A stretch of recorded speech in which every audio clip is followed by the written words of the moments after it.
Hai, nama saya Shasha. Kali ni Syah nak cerita sikit pasal sarang burung walik ni. You all pernah minum ke sarang burung walik ni? Okey, tahu tak sarang burung walik ni sebenarnya adalah air liur burung tu.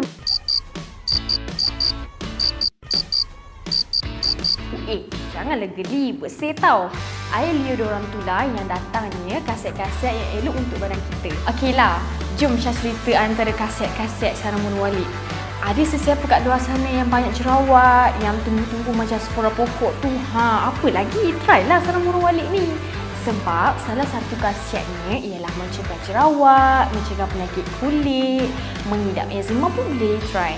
Okey, pada kakak-kakak yang rasa kulit dah kerepot tu, yang ada line-line kat bawah mata ni, lepas tu kat bawah leher, sarang burung walik ni pun bagus untuk diminum tau. Sebab sarang burung walik ni dapat meningkatkan metabolisme badan serta mengajarkan kulit, melembabkan kulit dan mengurangkan proses penuaan kulit. Apa lagi? Try lah. Dah tahu kan kaset-kaset sarang burung ni? So hari ini Syah nak share dengan korang semua produk baru yang Syah baru jumpa meletup di pasaran, iaitu Lunia Bird Nest Essential. Senang je, terus minum dari sachet, tak payah masak berjam-jam. Macam ni, koyak, lepas tu minum.